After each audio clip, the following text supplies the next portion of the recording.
This is past paper book 1 of geography. Page number is 13. आए जरा page number 13 पे आ जाएं. पेज नंबर 13 पे there is a question number 5. A figure 1.1 shows an outline.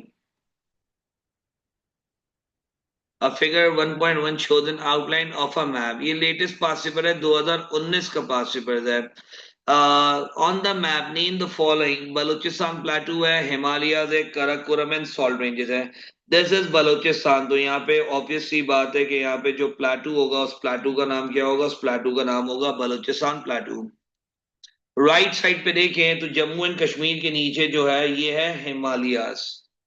Himalayas के नीचे जो डब्बा बना हुआ है कराकोरम है, लेकिन माउंटेन्स ऊपर है. माउंटेन्स क्या है? ऊपर है. जम्मू एंड कश्मीर के ऊपर हमारे पास हिमालयाज है. हिमालयाज के ऊपर एरो जा रहा है, तो हिमालयाज के जो ऊपर एरो जा रहा है उसका नाम क्या है?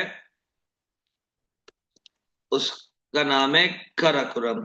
अब बलूचिस्तान प्लाटू हो गया, हिमालय हो गया, काराकोरम हो गया, तो आखिरी क्या बचा? आखिरी बचा सॉल्ट रेंज. ये जिंदगी में पहली और आखिरी बार तो नहीं कह सकते, पहली बार एग्जामिनर ने ना मैप पे मार्क करने को दिया है. यस, वो मार्क करने के लिए दे सकता है और ये ना भी दे सकता है. प्लीज इसको कॉपी करें.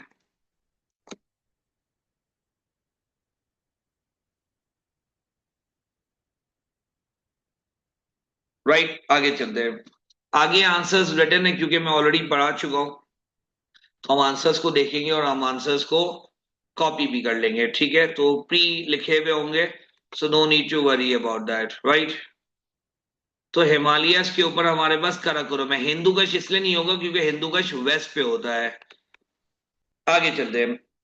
Figure 1.2 for question 1. यहाँ पे लिखा हुआ है study figure 1.2, identify the mountain feature label ए. अब माउंटेन फीचर लेबल ए की हम बात करें तो ये टॉप ऑफ द माउंटेन है. इसको आप पीक कह सकते हो, इसको आप समिट भी कह सकते हो, इसको आप टॉप ऑफ द माउंटेन भी कह सकते हो. तो पार्ट 2 का आंसर लिखे अपने पास peak. PEAK, peak. So it is what? Peak. आगे चलते हैं. डेफिनेशन पूछिए. Define the term topography. हमने रिवाइज भी किया, हमने पढ़ा भी है. तो टोपोग्राफी क्या है? Topography is basically the physical features of the अर्थ. यानी माउंटेन्स हो गए, रिवर्स हो गए, इसको टोपोग्राफी कहते हैं. लिखिए अपने पास, it is the physical features of the earth. It is the physical features of the earth. For example, mountains and rivers. For example, mountains and rivers. It is the physical features of the earth. For example, mountains or rivers.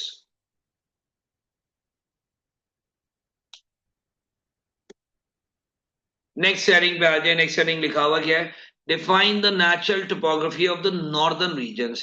अब northern regions की हम बात करें तो mountainous area, snowfall होती है, hilly area है, rugged topography है, ऊंचे है, तो एल्टीट्यूड बहुत ज्यादा हाई है.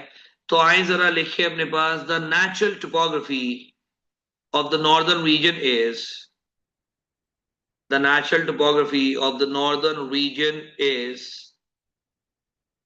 the natural topography of the northern region is that it is a mountainous area, that it is a mountainous area, it is a mountainous area, full stop. It is a hilly area, it is a hilly area, it is a hilly area. Topography आपकी बहुत ज्यादा rugged है यानी uneven है. लिखिए अपने पास, लिखिए अपने पास रगेड टोपोग्राफी, रगेड टोपोग्राफी. उसके बाद लिखिए the climatic condition is very harsh. The climatic condition is very harsh. और एल्टीट्यूड जो है वो बहुत ज्यादा हाई है. लिखिए अपने पास, the altitude is very high. The altitude is very high. तो altitude क्या है? बहुत ज्यादा high. What is altitude? Altitude हम कहते हैं जमीन की हाइट को. समंदर से जो हम हाइट कैलकुलेट करते हैं उसको हम altitude कहते हैं, लेकिन the altitude is very high. एक और सवाल था, describe the importance of the northern mountains. Northern mountains की इंपॉर्टेंस क्या है? तो भाई यहाँ पे टूरिज्म होती है प्रैक्टिस, यहाँ पे कॉटेज इंडस्ट्री होती है, यहाँ पे डैम बनता है, एचईबी बनती है, कराकोरम हाईवे है, यहाँ पे स्नोफॉल होती है, हम चाइना से कनेक्टेड है. नॉर्दर्न माउंटेन्स की तो बहुत सारे एडवांटेज है, सोर्स ऑफ वाटर है, लेके अपने पास इंपॉर्टेंस पे आ जाए. लेकिन tourism will be promoted, tourism will be promoted, tourism will be promoted. Number two, लिखिए cottage industry is established. Cottage industry is established. Cottage industry is established. Cottage industry याद है, जहाँ पे इन्वेस्टमेंट कम होती है, जहाँ पे फैमिली वर्कर्स होते हैं. लेकिन dams are constructed, dams are constructed. Hydroelectric power is produce, hydroelectric power is produced. Dams are constructed, hydroelectric power is produced. यहाँ पे एक हाईवे है, उस हाईवे का नाम है कराकुरम हाईवे. लेकिन Karakoram highway is constructed here.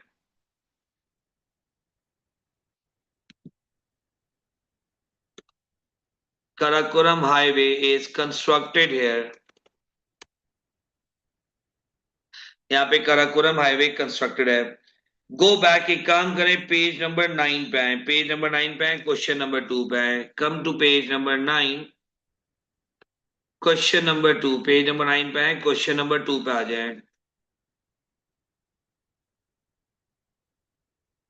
Question number 9 पे आए, पेज नंबर 2 पे आ जाए. There is a question, study the map of Hunder valley, figure 1. What is a snowfield? तो स्नोफील्ड क्या होती है? What is a snowfield? तो स्नोफील्ड को कहते हैं एक ऐसा एरिया जो कवर्ड हो. किससे कवर्ड हो? स्नो से कवर्ड हो. किससे कवर्ड हो? स्नो से. लिखिए अपने पास, an area covered with snow. तो ये एक ऐसा एरिया है जो किससे कवर्ड होता है? ये स्नो से कवर्ड होता है. An area covered with snow. आगे लिखा हुआ है part 2, explain why a large part of the area in figure 1 is covered with snowfield. Large part of area snow से क्यों कवर्ड है? टेम्परेचर बहुत लो होता है, नॉर्दर्न एरिया है, टेम्परेचर क्या होता है? बहुत ज्यादा लो होता है. तो क्योंकि टेम्परेचर बहुत ज्यादा लो होता है तो किसमें कन्वर्ट हो जाता है? वाटर स्नो में.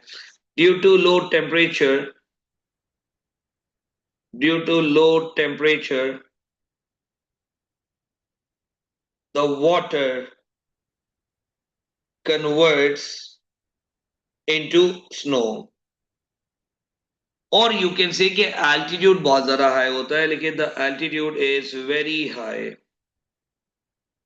The altitude is very high. तो एल्टीट्यूड क्या होता है? एल्टीट्यूड बहुत ज्यादा हाई होता है. The altitude is very high. B part 1 को देखें तो बी पार्ट 1 में लिखा हुआ है, state where the summer pastures are situated. Summer pastures कहाँ पे है? आपसे ये पूछे बी पार्ट 1 में. Go and check it out. Summer pastures कहाँ पे? समर पास्चर्स ना स्नोफील्ड के बराबर में. देखो ये स्नोफील्ड के बराबर में है. ये सारे समर पास्चर्स स्नोफील्ड के क्या है? बराबर में. They are located next to what? They are located next to snowfield. तो ये स्नोफील्ड के बराबर में जहां स्नोफील्ड है उसके बराबर में समर पास्चर्स है. तो हम लिख सकते हैं they are located next to snowfield. तो ये स्नोफील्ड के बराबर में है. अगर आप देखो ये बहुत पुराना सवाल है, it's a question of 2007. Topography में यही प्रूव कर रहा हूं बार बार कि पॉसिबल आते नहीं है. लेकिन अगर हम बात करें कि हमें छोड़ना है, द आंसर इज कि हमें नहीं छोड़ना, हमें पढ़ के सब जाना है, we can not leave anything, कि ऐसा ना हो कि एग्जाम में आ जाए we have to regret, right. आगे चलते हैं। The next question is describe the method of farming called transhumance. Transhumance क्या होता है? फार्मर्स और लाइवस्टॉक माइग्रेट करते हैं due to change of what? Due to change of weather. Due to change of what? Due to change of weather. Farmers और livestock क्या करते हैं? माइग्रेट करते हैं due to change of what? Due to change of weather. जैसे ही winters होती है वो प्लेन एरिया पे आते हैं, हम एग्रीकल्चर में पढ़ चुके हैं। और जैसे ही समर्स होती हैं तो माउंटेन्स पे चले जाते हैं। ट्रांसह्यूमंस पर आ जाए। ट्रांसह्यूमंस is a part of livestock farming. Transhumans is a part of livestock farming. The farmers and livestock, the farmers and livestock migrates due to change of weather, due to change of weather. In summers, they migrate to mountains, and in winters, they came back to plain areas. तो basically ये migrate करते हैं due to what? Due to change of weather.